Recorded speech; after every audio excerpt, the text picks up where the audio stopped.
Gimana Rifa Ulayari Ridwan? Ada? Hadir Ibu. Ya, coba terkait dengan wound healing atau soft tissue healing, berapa lama proses perbaikannya?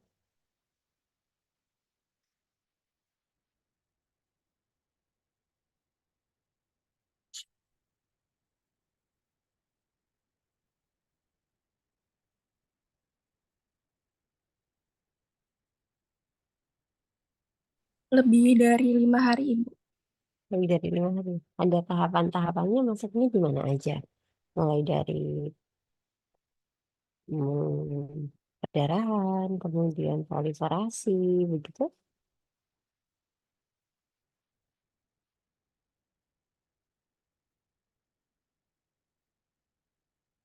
Ada inflamasi, terus ada Mm-mm. pendarahan, Mm-mm. terus ada bengkak, Mm-mm. baru ada healingnya Ibu. Baru ada proses perbaikannya. Oke, Iya apakah Ibu. PPT saya udah nampak? Udah Ibu. Udah, oke. Saya izin off cam ya, biar stabil untuk ininya. Ya, kita bahas terkait dengan bone healing dan total hip replacement karena sedikit masuk kasus. Ada miss kemarin saat memasukkan jadwal. Nanti kita masuk nanti masuk ke kasus juga untuk total hip replacement dan total knee replacement sedikit spine. Untuk kita paham dulu terkait dengan bone healing and bone healing proses. Ya, di sini kita lihat di bone healing untuk struktur yang stabil, di mana fase inflamasi itu adalah ada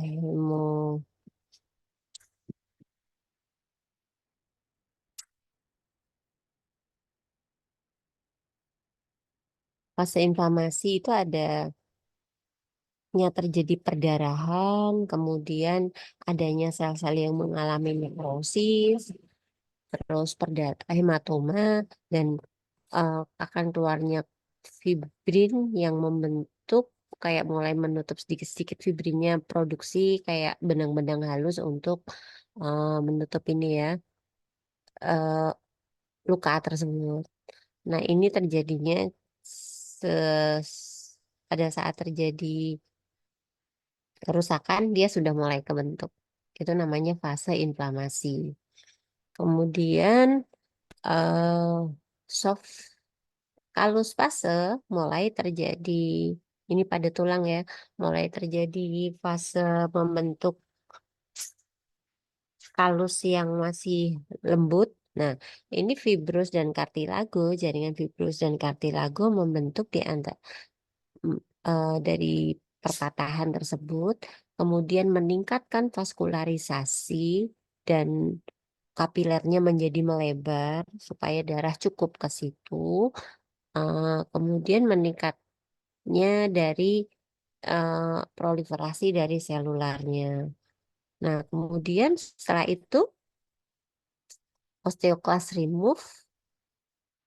Fungsi osteoklas kan di awal dulu saya cerita ya, dia fungsinya untuk kayak meluruhkan tulang. Nah, si osteoklas ini dia yang meluruhkan untuk dead bone fragmennya. Jadi kalau yang di daerah patah yang anu itu ketarik kayak ke remove kayak menghapus itu ya, kayak absorpsi untuk tulang-tulang yang tidak berguna atau tulang-tulang matinya.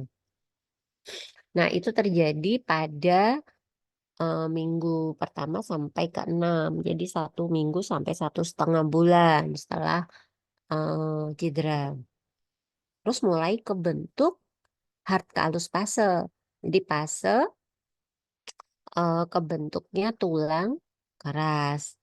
Nah, si tulang ini kebentuk ketika kalusnya eh, dia gabung sih sama fibrocartilagineusnya. Kemudian osteoklas tetap continue untuk remove dead bone-nya.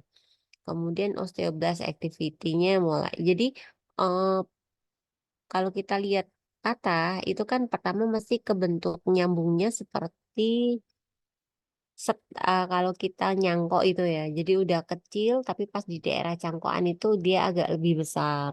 Nah, fungsi dari osteoklas itu adalah menarik, menarik yang gitu tadi sehingga bentuknya lebih ramping sama seperti di atas dan di bawahnya perpatahan. Itu fungsi dari osteoklas pada saat bone healing. Nah, hard callus fase ini terjadi di 4 sampai 6 minggu setelah cedera.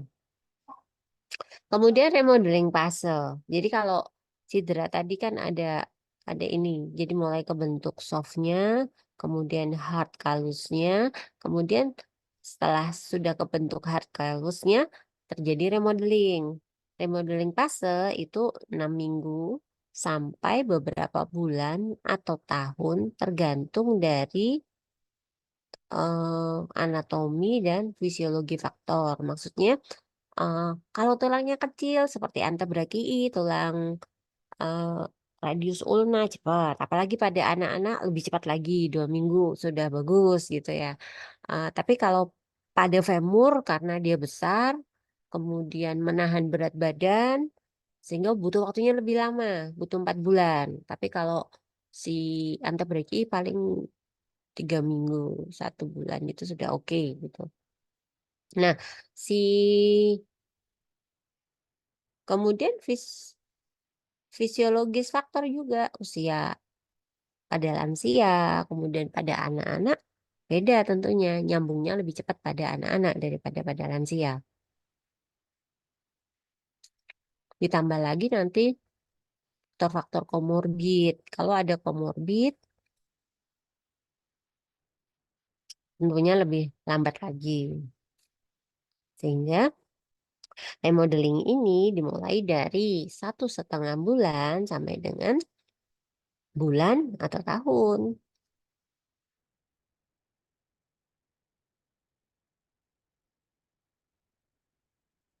Nah, kemudian pada otot, muscle healing.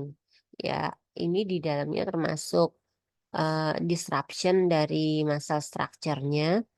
Nah, pada fase inflamasi, disruption dan degenerasi, terjadi apa? Vasodilatasi, hematoma formation, meningkatkan kapilaritas dan permeabilitasnya, meningkatkan ekstraseluler kalsium dan migrasi dari leukosit.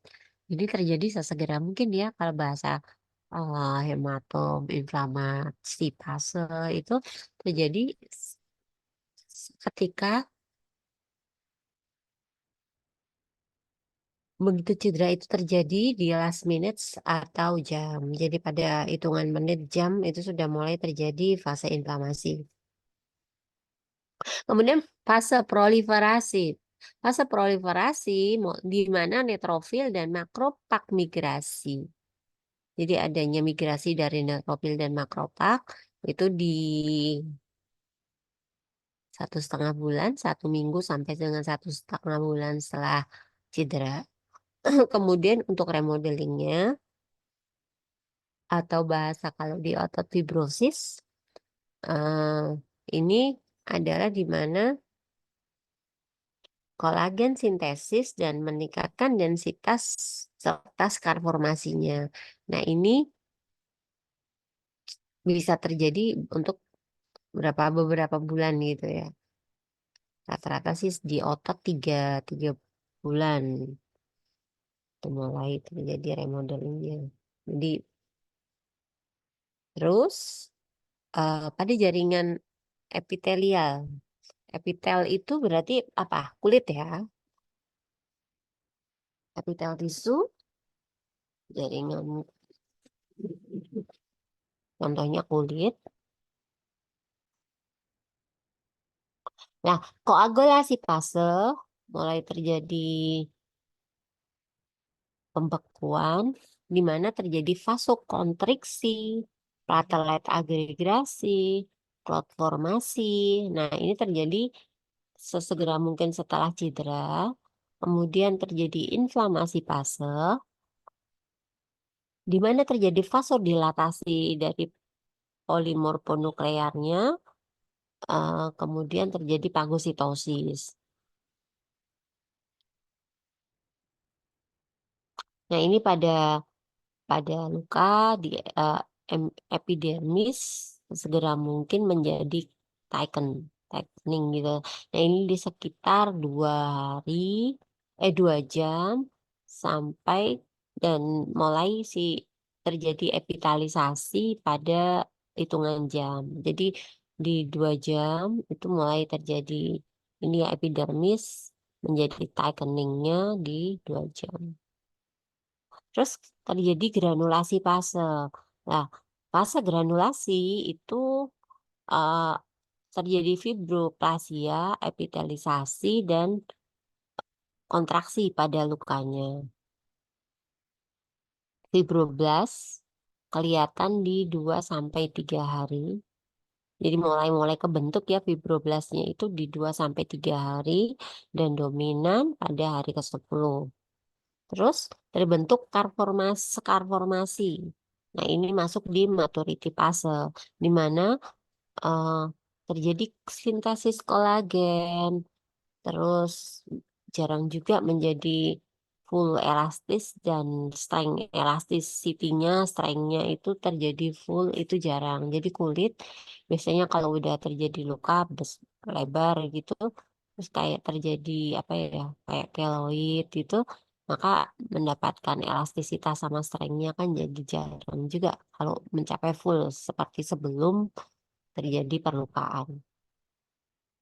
Nah, ini di last week sampai months, jadi hitungan minggu sampai dengan bulan sampai 1 tahun untuk total recovery-nya. Ligamen, ligamen healing, perbaikan dari ligamen itu kalau terjadi cedera pada ligamen di fase inflamasi, vasodilatasi, fibrin clot formasi, meningkatnya kapilaritas dan permeabilitas, dan migrasi pada leukositnya ini juga terjadi sesegera setelah cedera. Kemudian pada fase proliferasi itu fibroblast itu mendominasi sel tipenya. Kemudian terjadi adanya kolagen fibril. Ini dimulai pada hari ke-4 setelah cedera, sehingga rata-rata 1 sampai 6 minggu post injury untuk kasus proliferasi di ligamen. Nah, untuk remodeling fase, dia membutuhkan waktu 7 minggu sampai 1 tahun. Tapi kalau si ortoped kami terkait dengan ACL, dipasang menggunakan artroskopi, jadi yang lukanya kecil, mini invasif, itu karena kan dikasih tiruan ya untuk ACL-nya. Jadi berharap si tiruan ACL ini bisa jadi satu benar-benar melting sama tubuhnya, itu benar-benar total recovery-nya butuh waktu 2 tahun. Tendon dia lebih kaya ya, kalau ligamen kan miskin darah. Kalau tendon masih ada sebagian darah, otot yang paling besar seperti itu kan. Eh, nah, tendon healing ini di mana fase inflamasinya vasodilatasi, kemudian hematoma formasi, meningkatnya kapilaritas dan permeabilitas, migrasi dari leukositnya, kemudian influx dari ekstrinsik dan intrinsik inflamasi sel. Kemudian pas pada fase proliferasi, di mana fibroblast itu dominan, tipe sel yang dominan dan membentuk kolagen sintesis. Kolagen sintesis terbentuk di 1 sampai 6 minggu setelah cedera. Remodeling fase, kolagen sintesis dan meningkatkan densitas, maka ini berakhir pada beberapa bulan. Rata-rata balik lagi ke jaringan lunak ya. Mungkin di angka tendon atau waktu ya tetap sampai 1 tahun, tapi perbaikannya di rata-rata di 3 bulan, 4 bulan mulai ada perbaikan.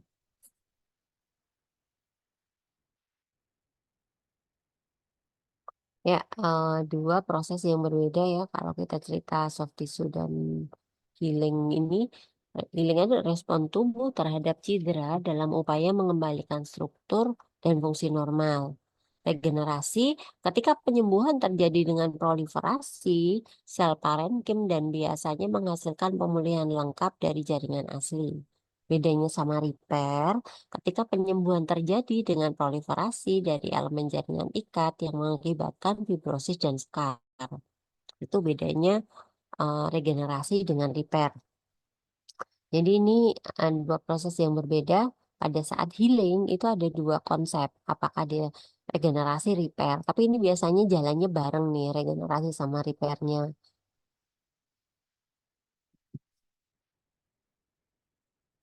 Ini kalau kita lihat bone healing ya, definisinya mekanisme di mana tubuh berusaha untuk mengembalikan integritas bagian yang terluka, terus kombinasi regenerasi dan repair.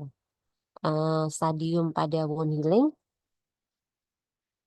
coba kita lihat nih. Contoh itu sobek, gitu. Ya, kami lakukan. Kami jahit, nah, si mentaranya bilang gitu ya, mulai dibentuk yang jaringan fibrin tadi. Terus, loh, ngapain lagi nih? Apa yang terjadi di luar sana? Nah, ternyata yang di luar ngapain? Pasang tansoplas. Nah, di pada hemostasis, di normal hemostasis, konsekuensi dari proses yang mempertahankan darah dalam keadaan cair di pembuluh darah normal. Nah, ini tubuh kita kan sering ya kita kenal istilah hemostasis. Nah, kemudian pembentukan bekuan hemostasis di lokasi cedera vaskulernya pada awal cedera terjadi vasokonstriksi arteri sementara. Kemudian terjadi primary hemostasis di mana aktivasi platelet, perubahan bentuk, sekresi granulasi, agregasi trombosit membentuk sumbatan hemostasis. Pada hemostasis sekunder, faktor jaringan, faktor 7 sebabkan cascading koagulasi. Kemudian generator dari trombin terus membelah fibrinogen menjadi fibrin. Fibrin meshworknya terjadi rekrutmen dan aktivasi tambahan platelet, terus jadi konsolidasi sumbatan platelet. Fibrin dan platelet agregasi membentuk sumbatan permanen.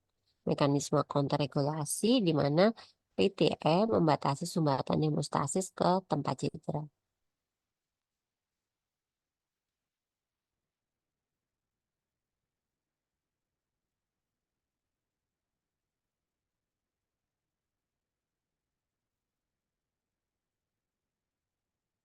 Ini gambaran dari ekstrinsik dan ekstrinsiknya ya. Common pathway-nya rata-rata demikian. Jadi di vasokonstriksi,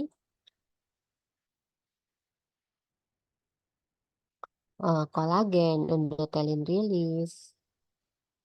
Nah, itu ada refleks vasokonstriksinya. Kemudian di primary hemostasis mulai kebentuk itu ya, yang kolagen warna hijau-hijau mulai nutup. Ada shape chain-nya, platelet adesinya, granulasi rilisnya, rekrutmen, kemudian agregasi hemostasis. Nah, pada secondary hemostasis, karena mulai kebentuk sudah rapi begitu, fibrin, trombin aktivasi, uh, fosfolipid kompleks ekspresi. Nah, ini mulai kebentuk dari tesofaktornya, kemudian trombus dan antitrombotik eventnya, rilis dari TPI, fibrinolisis, trombomodulinnya, trap neutropilnya, trap red blood cell-nya, dan polimerasi fibril. Fase kedua untuk inflamasi. Eh, Terjadi fibrin clot degradasi di mana kapilernya mengalami dilatasi, vasodilatasi dan menjadi lebih permeabel. Ini hasil dari apa sih? Tadi ya PMN predominan, kemudian komplement sistem aktivasi, masif inflak dari neutrofil dan makrofag. Nah, kita lihat makrofag itu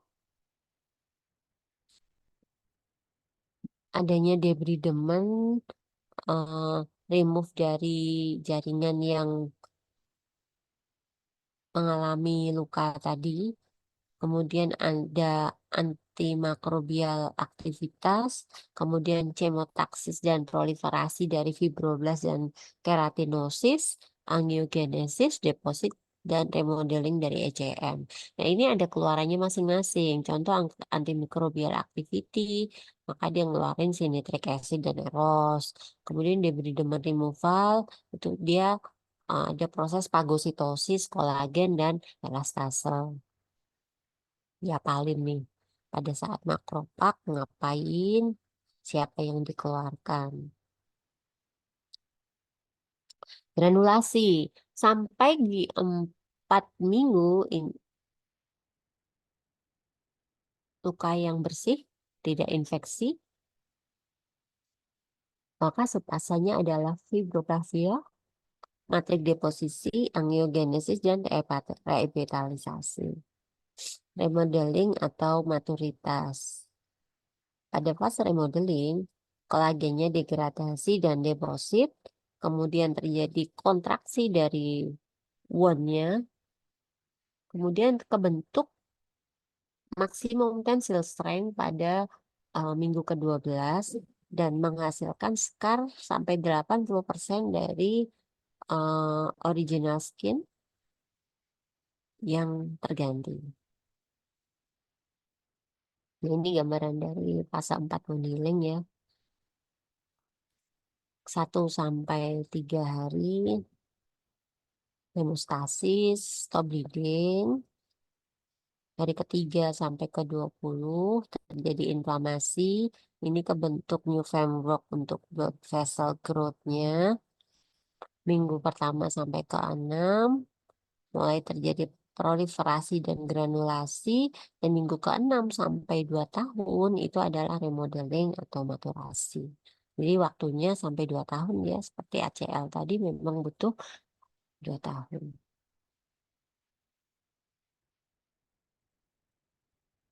Kategori wound healing bisa primary wound healing, ada secondary wound healing dan delayed primary wound healing. Ini gambaran primary-nya.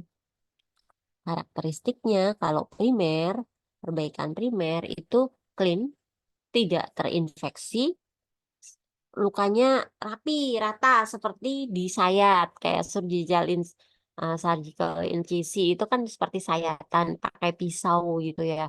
Jadi tidak banyak sel dan jaringan yang hilang. Kemudian sudutnya dari lukanya juga seperti jahitan operasi, berarti maksudnya lurus gitu, nggak kebanyakan daerah yang bengkong dan luka.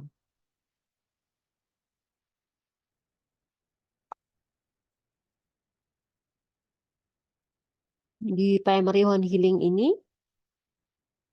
sequencesnya mulai terjadi inisial hemorrhage, kemudian akut inflamasi respon, terus epithelial change, organisasi, dan sutura tract.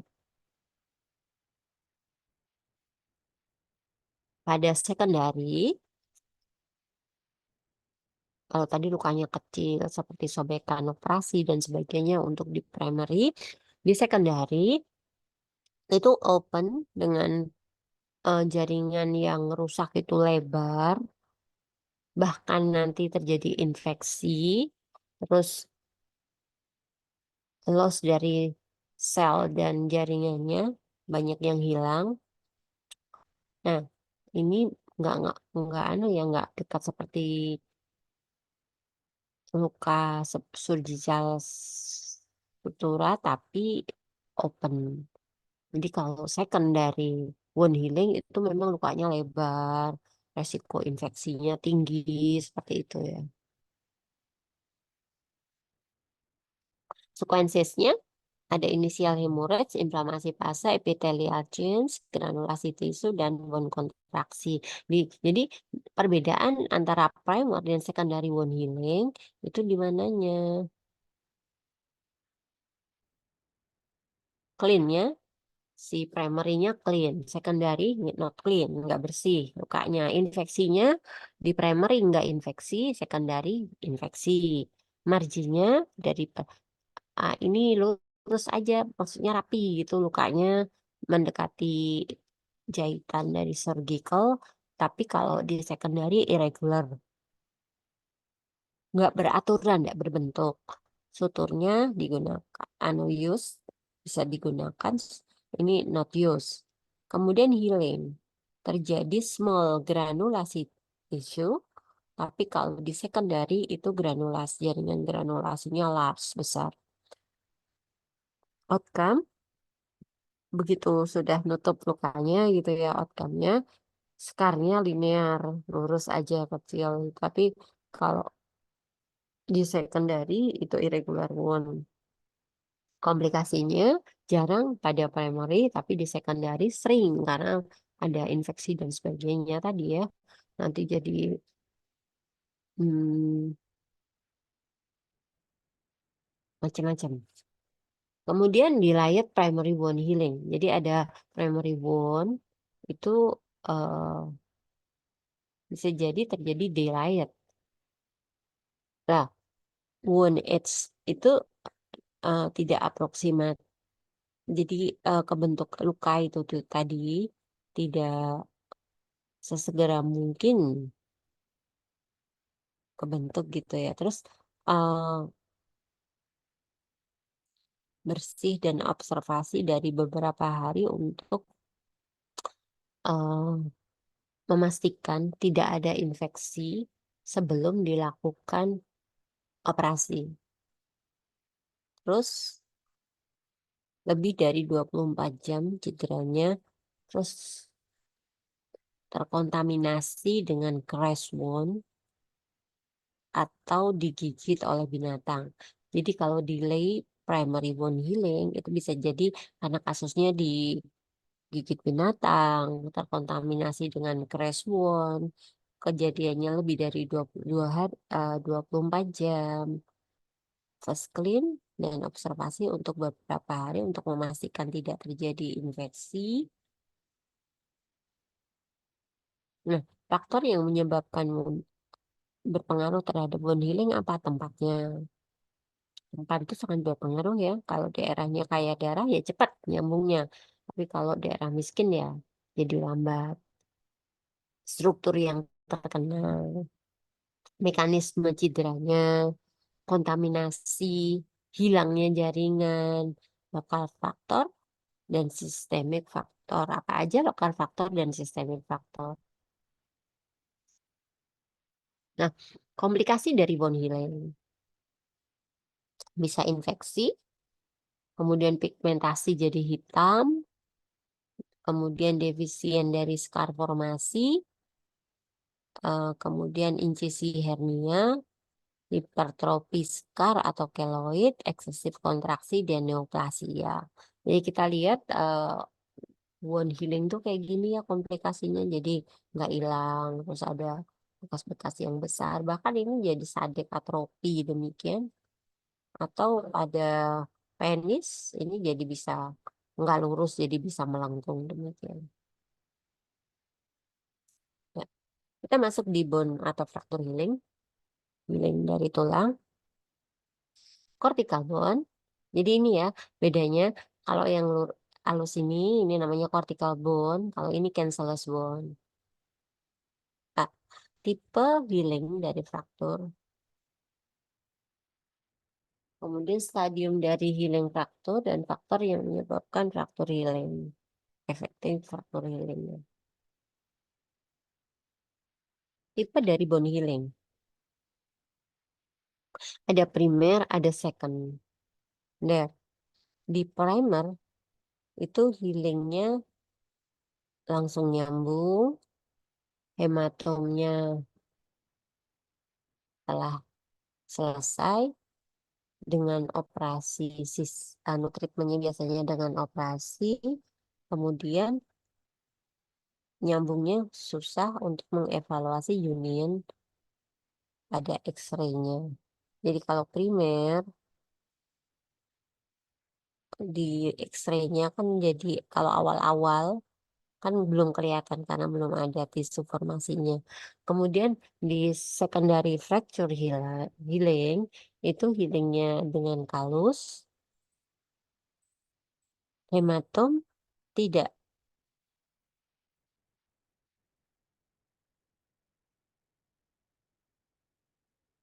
Kemudian non-operatif treatment. Jadi kalau secondary, jadi gampangnya ya, kalau primer faktur nanti bisa dengan operatif treatment, kalau secondary faktur non-operatif treatment. Nah, ini unionnya, nyambungnya itu bisa dievaluasi pada X-ray. Nah, ini tahapan healing dari fraktur. Eh, ada cortical bone, cortical yang mana? Cortical yang ini ya, yang panjang. Kalau cancellous bone itu yang berongga-rongga. Nah, pada cortical bone tulang panjang itu jaringannya destruksi dan hematoma formasi, kemudian inflamasi dan selular proliferasi, terjadi kalus formasi, kemudian konsolidasi dari kalus dan remodeling. Stadium satu, destruksi dari jaringan dan hematom formasi, di mana jaringan pembuluh darahnya robek. Kemudian terjadi perdarahan di sekitar fraktur tersebut. Kemudian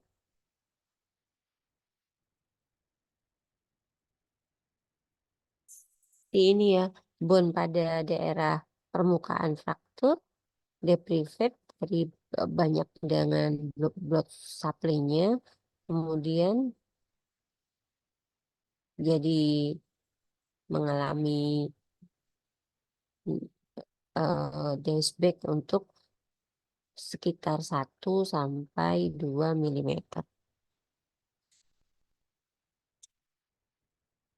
Kemudian pada stage 2, stage 2 terjadi inflamasi dan selular proliferasi. Ini butuh waktu sekitar 8 jam setelah fraktur, di mana terjadi akut inflamasi reaksi dengan migrasi dari inflamasi sel dan inisial memulai dari proliferasi dan diferensiasi dari mesenchymal stem cell dari periosteum dan reset medullary canal dan surrounding muscle. Ini fragmen N dari seluler, jaringan seluler yang mana create scaffold across dari fraktur site-nya ya, daerah frakturnya, dan kebentuk hematom, plot hematomnya mulai melambat, menyerap, dan terbentuk kapiler baru pada area tersebut. Stadium 3,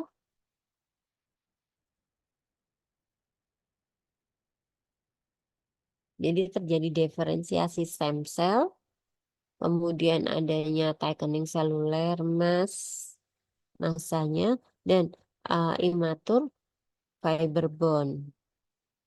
Nah, pada stadium 4 konsolidasi.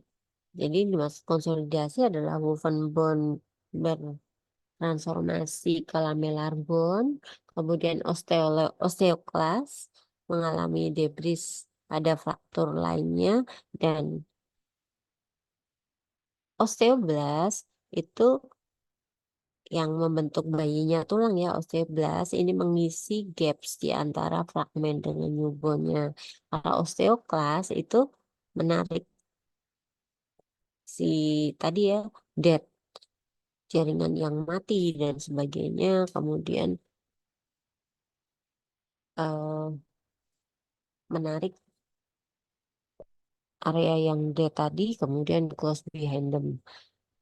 Nah, ini butuh untuk beberapa bulan. Remodeling, frakturnya sudah nyambung pada solid bone, kemudian continuous proses untuk alternating bone resorption dan formasi, medullary activity form. Ini kebentuk 1 sampai 2 tahun. Ya, healing of cancellous bone. Cancellous ya, yang panjang tadi ya. Nyambung terjadi langsung di antara bodi trabekularnya, hematom formasi, inflamasi dan selular proliferasi, terjadi matur dari osteoblast Leydonnya, kemudian fraktur unit, nyambung dari frakturnya. Faktor yang menyebabkan healing dari faktur apa aja? Usia, jenis tulangnya, bentuk frakturnya, patternnya seperti apa, kemudian gangguan dari patoanatominya seperti apa, tipe reduksi. Maksudnya tipe reduksi itu yang mereduksi, yang perbaikannya lah bahasanya pada saat patah terus direduksi, diperbaiki, entah mungkin dislokasi terus ditarik dibalikin ke tempatnya baru digips atau ya maksudnya tipe penanganannya ya. Terus mobilisasinya seperti apa? Apakah imobilisasi atau dimobilisasi? Open fraktur tentunya lebih lama karena resiko infeksi dan kompresi dari fraktur site. Ah, menurut Petkin, amiable fracture healing di mana union dari spiral upper limb fracture itu butuh 3 minggu. Konsolidasi upper limb anggota gerak atas ya. Kalau anggota gerak atas memang lebih cepat di 6 minggu. Kemudian konsolidasi dari spiral lower limb untuk ekstremitas bawah itu butuh 12 minggu atau sekitar 3 bulan. Konsolidasi transfer lower limb itu 24, berarti 6 bulan. Di sini kita bisa lihat bedanya. Kalau di upper itu bisa 3 sampai 6 minggu, tapi di lower itu butuh 3 sampai 6 bulan.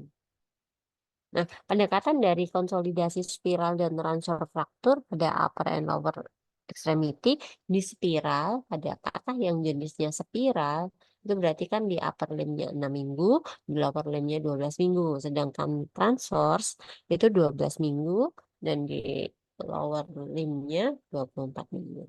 Jadi lebih cepat mana? Lebih cepat bentukan spiral daripada transfer. Nah, ini gambaran pattern fraktur ya. A transfer. Yang O ini oblik. Jadi ini transfer, ini oblik. Kemudian C spiral. Bentukan spiral kayak gini. Kemudian D impacted. Ini gambaran impacted. Gambaran E incomplete. Nah, comminutive. Gambaran E ini comminutive ya. Nah, kalau ini incomplete. Ini gambaran green stick. Kemudian pada tulang belakang biasanya fraktur kompresi. Ini double segmen yang fraktur dan avulsi dari patella. Sama seperti yang kita bahas di awal dulu ya. Ini yang udah oke. Itu terkait bone healing dan soft tissue healing. Ada pertanyaan terkait bone healing dan soft tissue?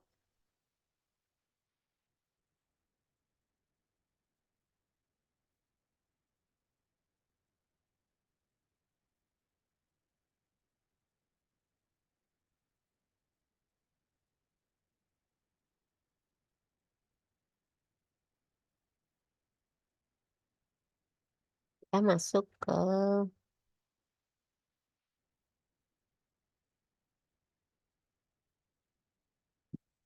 apakah sudah nampak screen share-nya? Sudah, Ibu. Udah ya. Ya kita masuk di artroplasti.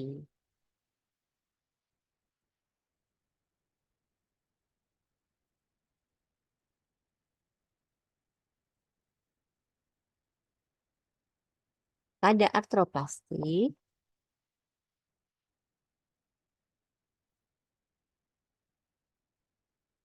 anatomi sendi panggul dulu, HMI artroplasti ya, atau ganti sendi pada tulang panggul. Kita lihat anatomi sendi panggul. Di sini ada ligamentum teres, ini yang sangat kuat. Kemudian ini ada fatnya, dan ini adalah lunate surface dari acetabulum. Jadi di acetabulum itu membentuk lunate itu kan bulan ya. Nah, bentuknya seperti setengah bulan sabit ini, maka lunate surface. Ini ada ligamentum teres dan ini facet. Kemudian ini articular capsules dan ini gambar dari kapsul dari artikulernya. Ini tulang femurnya. Kalau kita lihat dari ligamen, ada ligamen iliofemoral,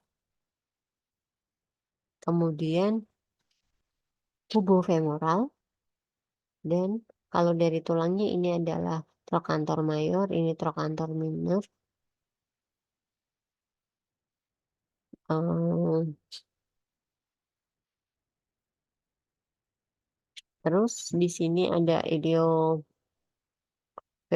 ligamen, ischiofemoral ligamen, di atasnya greater tuberosity dan lesser tuberosity. Apa aja sih yang ada di sini yang kuat? Ligamen iliofemoral, ischiofemoral, pubofemoral, dan ligamentum teres. Ada 4 ya. Tahu tempatnya di sini, ngapalin dulu supaya paham. Nah, kemudian pada acetabular labrum ini sekitar 456 dari penelitian gitu ya. 456 itu alami robekan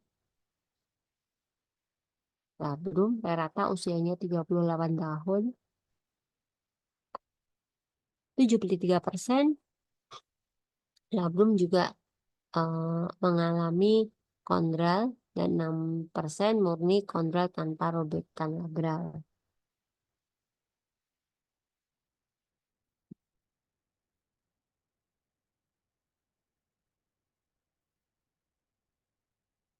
Ini gambaran acetabulum dilihat dari gambar transfer, jadi dipotong gitu ya gambaran transfernya. Nah, itu adalah labrum dari acetabulum, ini lunate surface-nya, articular capsule-nya, ligamen dari head femoral, acetabular fossa, ligamen iliofemoral, rectus femoris. Nah, ini kita kenal dengan istilah intrinsik muscle-nya untuk mempertahankan head ini adalah si rectus femoris. Ini penting pada saat latihan nanti FAB dan sebagainya. Ini vital untuk dilakukan penguatan.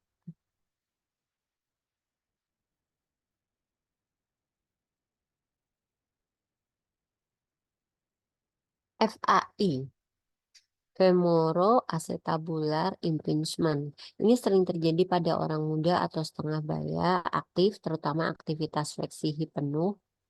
Penelitian menunjukkan bahwa kerusakan labral dari gangguan ini mungkin merupakan tanda awal dari proses degenerasi yang lebih progresif yang sering akhirnya terjadi OA. Kemudian cam impingement. Jadi FAI itu ada dua ya, cam impingement dan pincer impingement.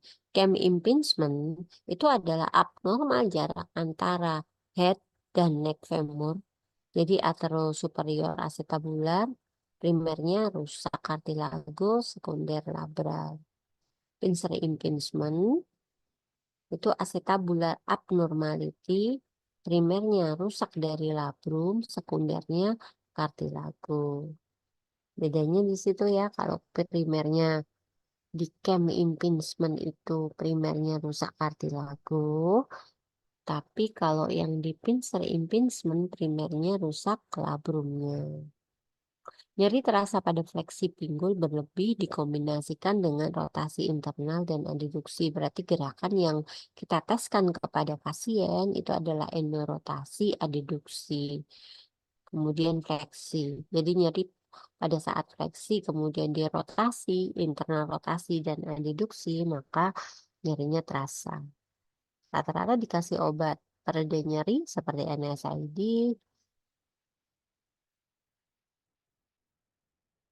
kurangi fleksi ekstrim dari hip, minimal aktivasi yang menekan pada sisi anteriornya. Nah, ini di proximal femoralnya.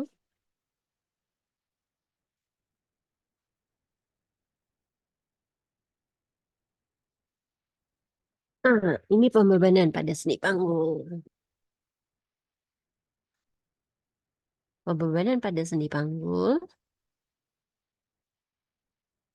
Sorry, proximal femur anatomi ya. Ini kita lihat perkembangan pada anak. Jadi kalau anak 1 tahun, masih lehernya belum kelihatan jelas.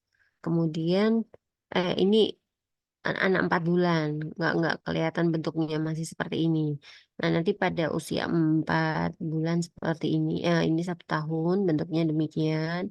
Kemudian ini gambaran 4 tahun dan ini gambaran 6 tahun. Jadi benar-benar kelihatan seperti hipnya orang dewasa ya dimulai di 6 tahun. Tapi kalau bayi masih nggak jelas nih kolomnya di mana. Ini yang perlu diapal-apal. Jadi pada sendi panggul pembebanannya itu lebih besar daripada berat badan. Di mana pada saat lari itu 5 kali berat badan. Naik turun tangga, napak hampir 3 kali berat badan. Mendaki, kemudian yang berat nih, mendaki gunung dengan lereng yang curam. Dia hampir 8 kali berat badan. Boros jadi. Nah, pada hip OA kita mulai lakukan analisa ya di mana fungsional dan disabilitasnya dari fungsional dan disability atau dari kontekstual faktor. Kalau kontekstual faktor nanti bisa internal faktor dan eksternal faktor. Tapi pada fungsional dan disability kita bisa lihat apakah gangguannya itu di anatomic impairment atau di fungsional impairment, di limitasi activity atau di partisipasi restriksi. Di partisipasi restriksi berarti nanti berhubungannya kalau kita asesmen ya restriksi partisipasi restriksi berarti hubungannya nanti dengan pekerjaan dengan olahraga. Gangguan aktivitas berarti kan seperti bersila, antar jikit, naik turun tangga.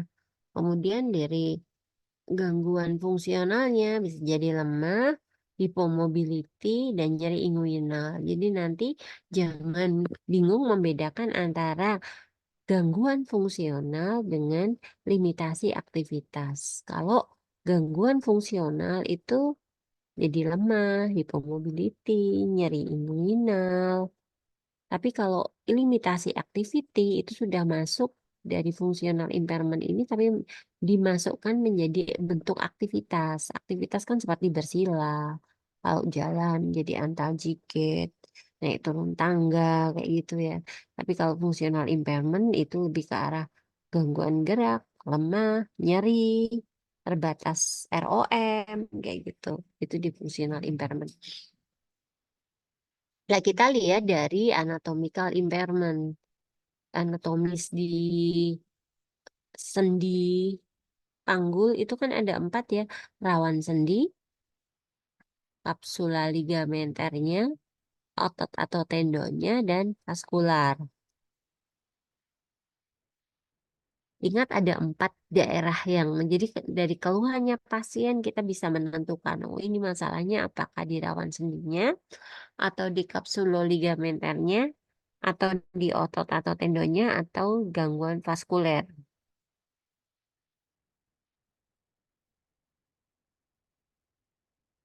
Nah, pada rawan sendi itu mulai terjadi erosi. Terus kalau sudah erosi terjadi inflamasi tulang subkondral. Akhirnya kebentuk osteofit. Osteofit ini akan mengiritasi jaringan. Iritasi jaringan menyebabkan inflamasi kronis. Terus tesnya nyeri kompresi. Pada saat dilakukan kompresi kemudian nyeri, maka kita curiga masalahnya di rawan sendi. Nah, efek dari nyeri kompresi otomatis orang tersebut jadi hypomobility dan keluhannya nyeri di inguinal.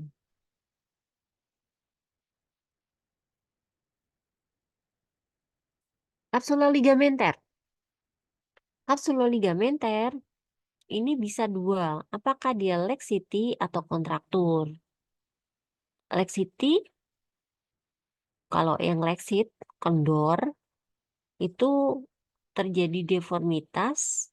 Deformitas menyebabkan iritasi jaringan, terus inflamasi kronis, nyeri kompresi. Tapi kalau yang kontraktur, yang kaku, kapsula ligamenter yang mengalami kontraktur kaku, maka terjadi kapsulat pattern.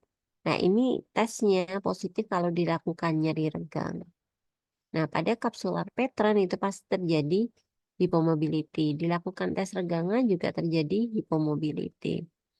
Otot dan tendon. Otot tendon mengalami spasm. Kalau sudah spasm pasti imobilisasi. Nah, dari imobilisasi nanti terjadi tightness kontraktur atau terjadi kelemahan. Kalau tightness kontraktur bisa dicek juga dengan nyeri regang dan hipomobility. Vaskuler, ini yang paling sering dikeluhkan pasien, di mana terjadi gangguan dari mikrosirkulasinya, terus penumpukan zat iritasi, maka terjadi nyeri di pagi hari. Nah, ini nyeri inguinal.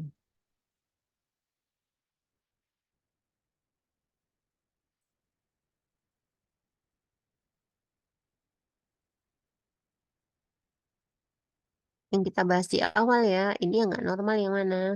Ini kebentuk nih, mulai dari atas trochanter minor, nyambung, nyambung, nyambung, nyambung. Oke, kalau ini putus, nggak nyambung, nggak membentuk setengah lingkaran. Oh, berarti yang nggak beres yang di sebelah kiri. Nah, setelah dilakukan CT 3 dimensi, maka kita lihat bagus. Sedangkan ini bentuknya sudah demikian. Nah, dilakukan operasi dipasang skrup-skrup seperti ini.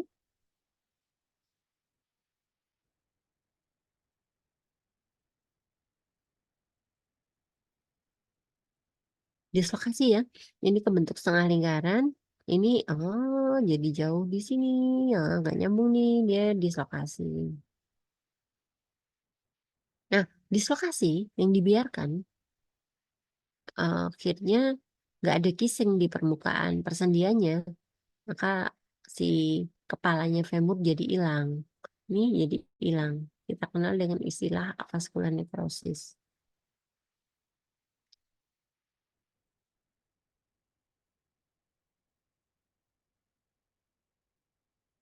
Nah, ini gambaran OA.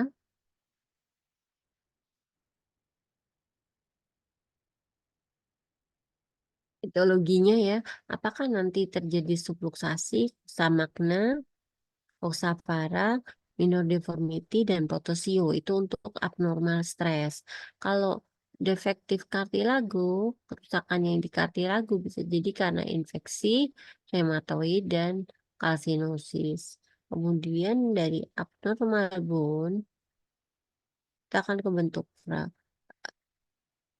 contohnya adalah fraktur, nekrosis, pagenesis, other case, atau sklerosis. Ini adalah penyebab sekunder. Jadi etologi OA itu bisa primer, bisa sekunder.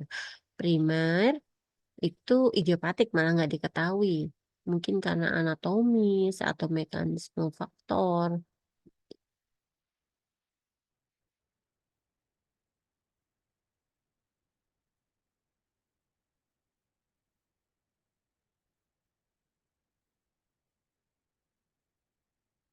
Nah, ini gambar faktor OA hip. Bisa di abnormal stres atau di abnormal kartilago.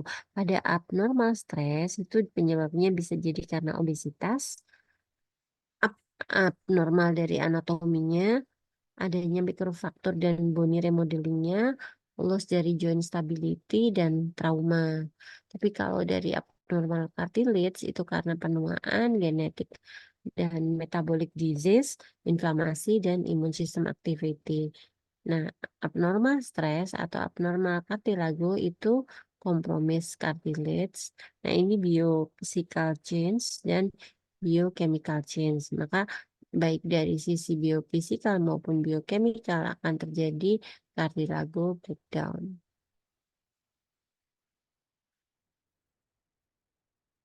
Temuan klinis, nyeri di sekitar groin, kadang jalar sampai ke lutut. Kalau yang nggak tahu dikira juga oh pinggang. Apalagi kalau gambaran MRI-nya ada HNP-nya. Nah, mikirnya adalah back pain, spinal stenosis, kan rata-rata usianya tua.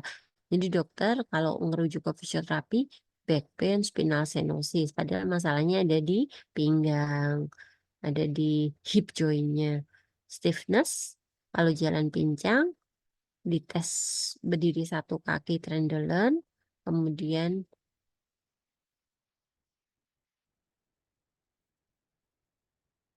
di pressure elicit tenderness dan movementnya terbatas.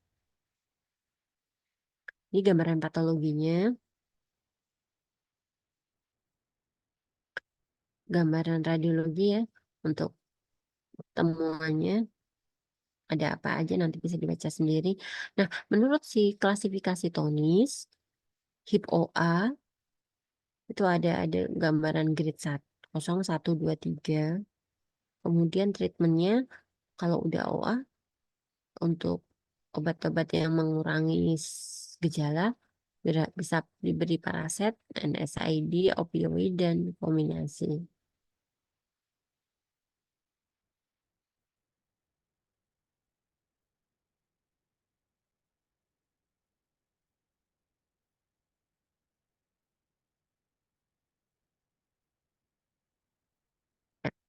Manajemen konservatifnya bisa diberi edukasi, penguatan otot, modifikasi dari faktor resiko, kontrol berat badan, mengganti olahraganya yang sebelumnya high impact menjadi low impact, kemudian minimalisasi aktivitas yang menimbulkan nyeri.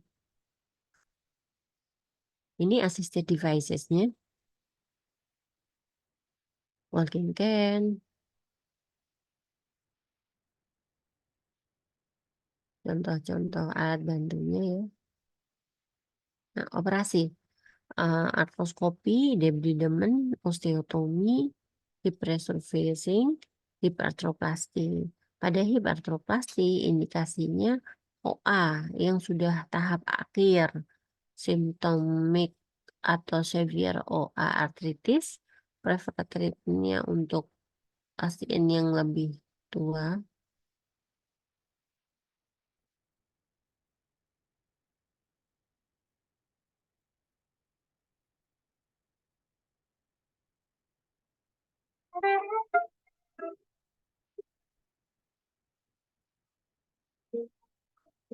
Ya, ini hip arthroplasty, bentukan barang-barangnya ya.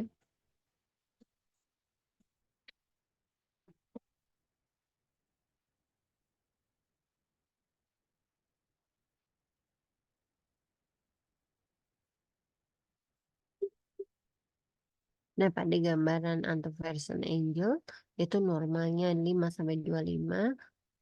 Ini maka prediksi dari dislokasi potensiasi. Potensi terjadi dislokasi.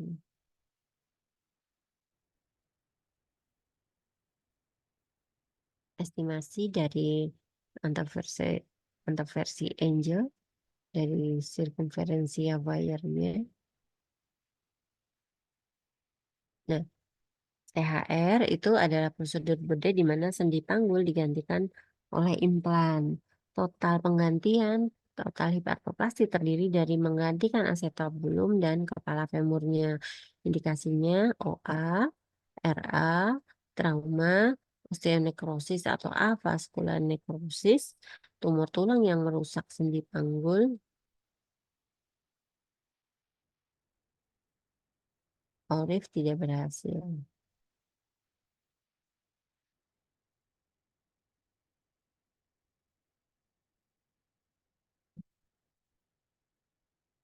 Kontraindikasinya, kemudian ini persiapan preoperasi, berikan inform consent, kemudian dilakukan pemeriksaan lab, pemeriksaan radiologi, dan screening internal bagi pasien yang mengkonsumsi ini ya obat-obat anti inflamasi, aspirin, antiplatelet. Nah ini implan PHR-nya. Bedanya apa sih kalau semen? Yang di semen itu halus mulus kayak gini. Karena cuma ditembak bon tulang. Tapi kalau yang ansemen dapatnya demikian. Karena di sini tidak dilem. Harapannya cepat nyambung antara si tulang tadi dengan komponen asetabulum ini.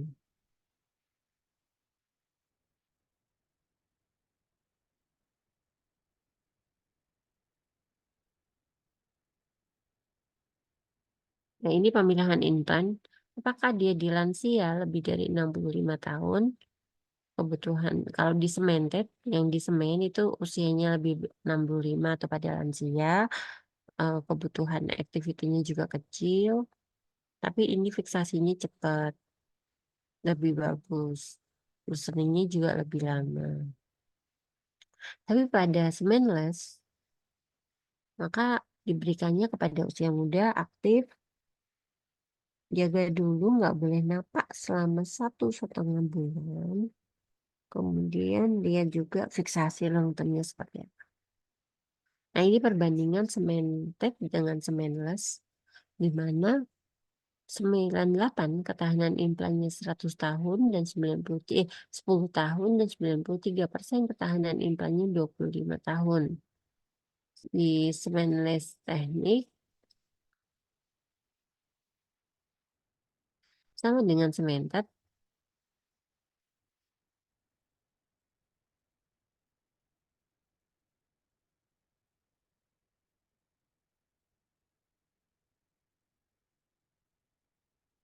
semenless itu pada orang yang muda ya.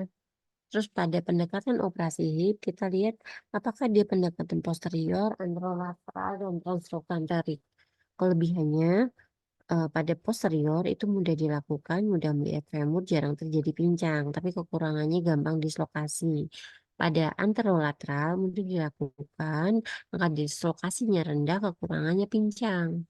Nah, untuk transtrokanterik itu biasanya dipakai untuk revisi. Kalau posterior anterior gagal, pasiennya mungkin patah lagi, datang itu nggak bisa, karena harus dibuka semua. Jadi harus transtrokanterik.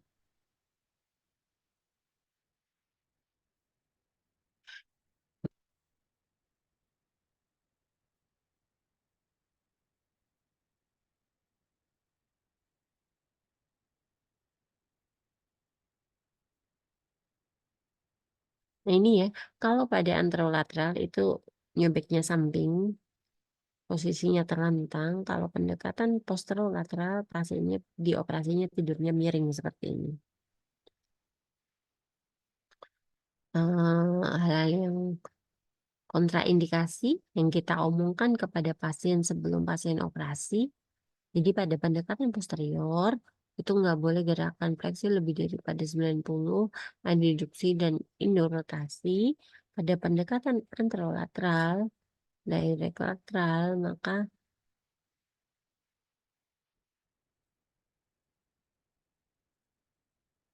pada pendekatan anterolateral itu maka gerakannya kebalik nih ya, ekstensi tapi adduksi sama semua, eksorotasi, kemudian dicegah gerakan fleksi.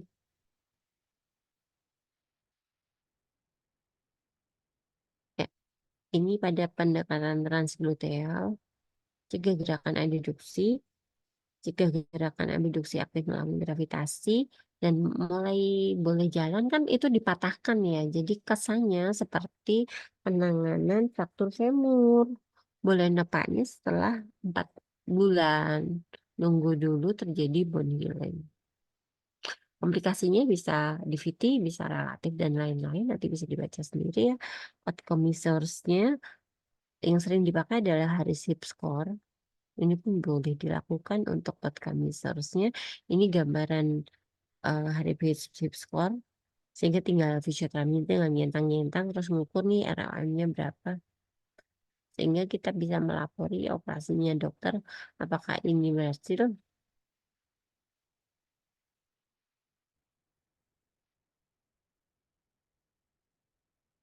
Assessment. Yang bisa dilakukan asesmen preoperasi ya. Ini kemudian komponen umumnya dari pernyataan pasien, cek deformity dan sebagainya. Nah, ini manajemen surgicalnya. Pre-op manajemennya apa? Ngurangi nyeri, ROM, integritas kulit, respirasi, muskuloskeletal performa, dan fungsional status. Edukasinya, edukasi terkait dengan overview plan of care, post operasi preparation-nya, back mobility dan transfer, terus post operasi exercise. Jadi program rehabilitasi yang ideal, temu dulu ya sebelum operasi bentuk.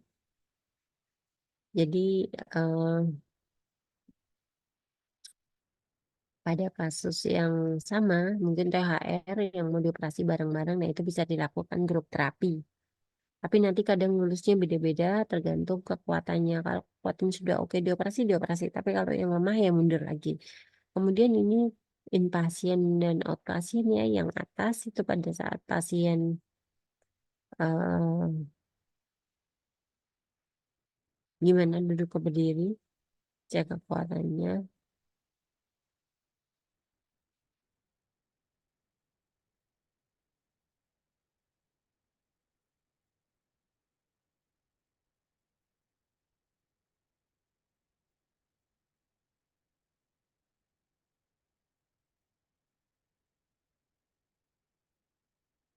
Ya kalau kan ketemu pasien ya, jadi membangun komunikasi dan sebagainya.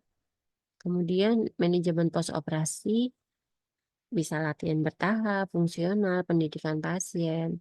Jadi faktor yang mempengaruhi kemajuan operasi dan kesuksesan itu banyak ini. Jadi prinsipnya komunikasi efektif dengan pasien, dokter bedah dan anggota tim rehab itu penting.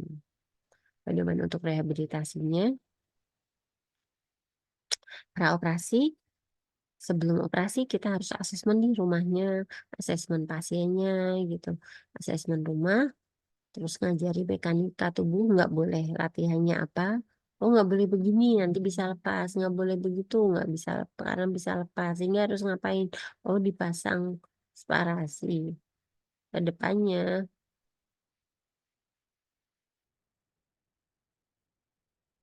Jadi ini kontraindikasi. Kemudian latihan post operasinya mulai dari pumping, quadriceps set, glute set, terus apa heel slide kayak gini. Nah, ini SLR. Pertanyaannya apakah diperbolehkan? Nggak boleh, ini berat. Kemudian untuk ADD di awal-awal ya jangan terlalu berat seperti ini karena nanti bisa menyebabkan dislokasi lagi. Maka harus sub maksimal. Ini pun glute setnya harus sub maksimal juga. Tahap 2, waktu 1 hingga 2 hari setelah operasi, ajarkan kan sebelumnya ya untuk breathing exercise, preparation operasinya, eh, bridging nggak boleh. Ini pun harus submaksimal. Ini yang kita hafal sudah mulai dari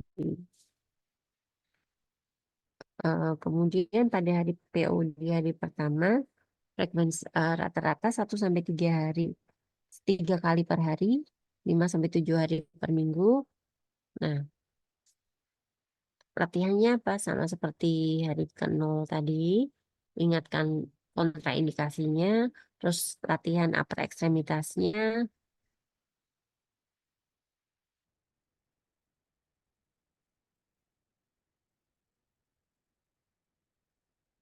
Nah, ini pada hari kedua, gambarannya demikian. Pada hari 3 sampai 7 pos operasi, masuk di gimnasium, ngajarin naik turun tangga, terus ngajarin si pengasuhnya untuk gimana sih cara latihan ngerawat di rumah gitu ya. Nah, kriteria pasien pulang. Kalau sih menurut bukunya Amerika, apakah harus di Indonesia perlu riset nih ya. Apakah butuh jalan sekitar 30 meter itu baru boleh pulang. Jadi pasien bisa menunjukkan kontraindikasi THR-nya, pasien mampu menunjukkan kemandirian, kemudian mampu menunjukkan untuk transfer, untuk program latihan, dan berjalan di permukaan yang rata. Mandiri, terlentang ke duduk, duduk ke berdiri, ambulasi, dan naik turun tangga itu harus. Nah, ini ada booklet untuk total hip replacement di exercise box-nya. Nah, ini nanti fisioterapi tinggal ini nyentangin latihannya berapa kali dan sebagainya. Bukunya sama, tapi kan nanti setiap orang akan memiliki desain latihan yang berbeda-beda.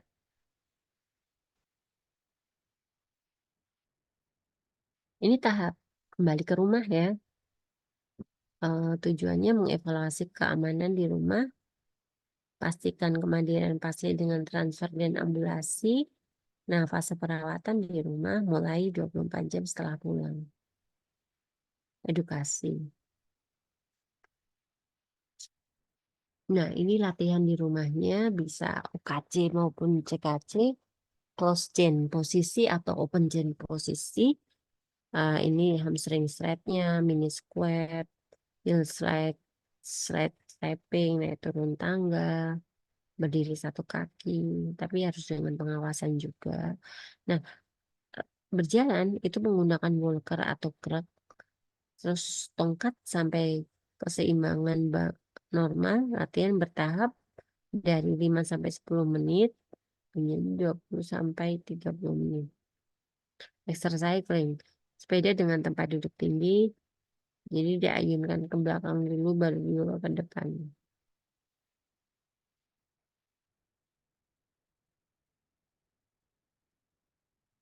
Nah, ini home program yang bisa diberikan. Nah,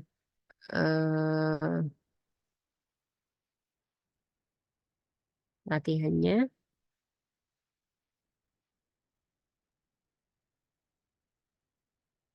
sport, yang sportnya yang direkomendasikan ya.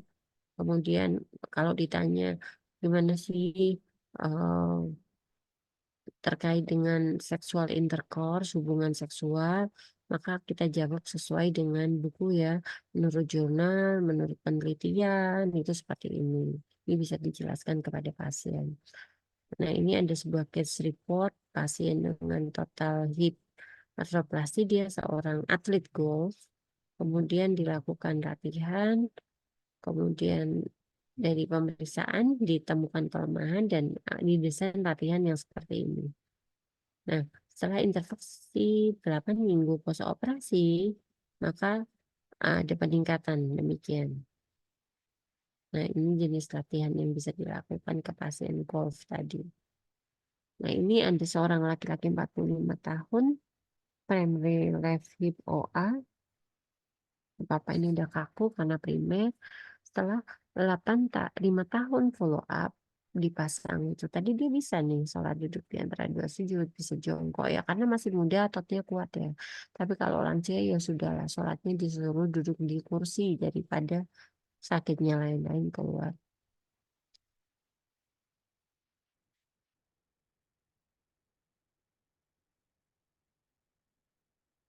Nah, ini di 5 tahun di follow up udah bisa gini ya.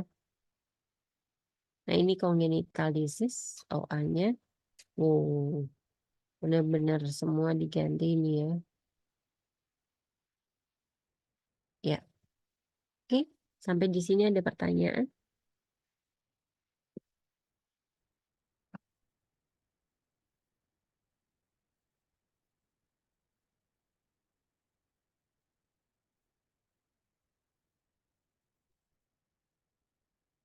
Cukup.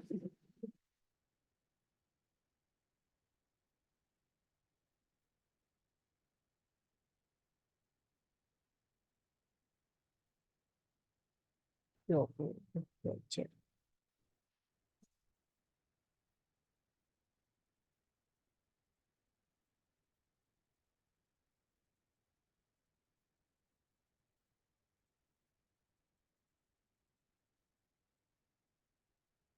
Cukup ya. Dari dua bahasan itu. Terima kasih atas perhatiannya. Assalamualaikum warahmatullahi wabarakatuh.